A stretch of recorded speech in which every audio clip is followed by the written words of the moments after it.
తెలంగాణ జాగృతి కార్యాలయంలో కవిత మాట్లాడుతున్నారు. ప్రత్యక్ష ప్రసారం జరుగుతుంది. మళ్ళీ ఒకసారి గుర్తు చేస్తున్నా, ఇదంతా ఎందుకు జరుగుతుందంటే నీళ్ల విషయంలో ఆంధ్రాలో పనిచేసినటువంటి ఆదిత్యనాథ్ దాస్ గారిని తెలంగాణకు అడ్వైజరీగా పెట్టుకున్నప్పటి నుంచే ఈ ఇబ్బందులన్నీ జరుగుతున్నాయి. వారిని తక్షణమే తొలగించండి. వారికి మన తెలంగాణ మీద ప్రేమ ఎందుకుంటుంది, కనీసం మీకుందని మీరు నిరూపించుకోండి, మీరు ఆలోచన చేయండి, కృష్ణానదిని కాపాడండి అని చెప్పి నేను ప్రభుత్వాన్ని డిమాండ్ చేస్తూ ఉన్నాను. Thank you. జై తెలంగాణ, జై జాగృతి కృష్ణ. Thank you. జై తెలంగాణ. ఇప్పుడు తమ్మిడిహట్టి డిఫరెంట్ ఇష్యూ, అది గోదావరి నది వాళ్ళు కట్టాలనుకుంటున్నారు, దాని మీద కూడా పలు రకాల అభిప్రాయాలు ఉన్నాయి. బట్ ఇవాళ ఇంపార్టెంట్ ఇష్యూ కృష్ణ. మీరు అన్నట్టు వాళ్ళు చెప్పకపోవడం ఏం లేదు, బాజాప్తా కర్ణాటకలో క్యాబినెట్ మీటింగ్ పెట్టి వాళ్ళు 70,000 కోట్లు ఫేజ్ వైజ్గా ఎట్లా రిలీజ్ చేస్తామని ఫండ్స్ కూడా వాళ్ళు రిలీజ్ చేయడం జరిగింది. అదేవిధంగా ల్యాండ్ అక్విజిషన్ ఫేజ్ వైజ్ ఎట్లా చేస్తామని కూడా వాళ్ళు ప్రాపర్ ప్రణాళిక రూపొందించుకొని క్యాబినెట్ అంతా కూడా ఒక దగ్గర కూర్చొని చెప్పిన తర్వాత నిర్ణయం జరగలేదు అని చెప్పి ఇట్లాంటి మాటలు మాట్లాడడం నిజంగా కూడా మీ మహబూబ్ నగర్ బిడ్డలకు, నల్గొండ బిడ్డలకు వాళ్ళకు ద్రోహం చేయడం తప్ప ఇంకోటి కాదని చెప్పి నేను భావిస్తూ ఉన్నాను.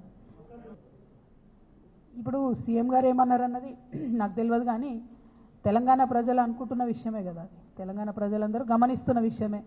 ఇప్పుడు బీఆర్ఎస్ పార్టీ సోషల్ మీడియా నన్నే దాడి చేస్తుంది, హరీష్ అన్న మీడియా నన్నే దాడి చేస్తుంది, సంతోష్ అన్నకున్న సీక్రెట్ మీడియా నన్నే దాడి చేస్తుంది.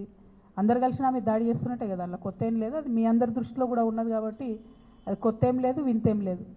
Thank you.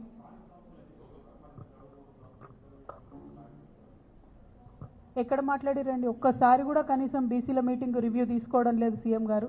మేము పదే కోరుతున్నాం, నిన్న కూడా మన తెలంగాణ జాగృతి నుండి కూడా మళ్ళీ చెప్పినాం మేము, మీరు కనుక తక్షణం నిర్ణయం తీసుకోకపోతే ఇక మంత్రుల ఇల్లు ముట్టడించుడు ఉంటుంది ఫస్ట్ ఫేజ్లో, ఇంకా కూడా నిర్ణయం తీసుకోకపోతే ముఖ్యమంత్రి గారి ఇల్లు కూడా ముట్టడించాల్సి వస్తుంది. ఎందుకంటే 30 తారీఖు నాడు ఎన్నికలని చెప్తే కూడా కనీసం బాధ్యత లేకుండా మాట్లాడకుండా చివరి నిమిషంలో కోర్టుకు పోదాంలే అనేటటువంటి ఒక వైఖరి నిర్లక్ష్యపూరితమైన వైఖరి రాష్ట్ర ప్రభుత్వం చేస్తూ ఉన్నది. ఇది బీసీలను వారు పట్టించుకోవట్లేదు అనడానికి సంకేతం. మా పోరాటం మాత్రం ఆగదు, ఖచ్చితంగా చాలా సీరియస్గానే ముట్టడి కూడా ప్లాన్ చేస్తాం.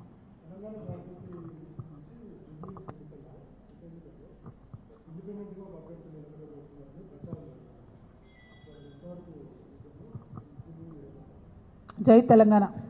Thank you.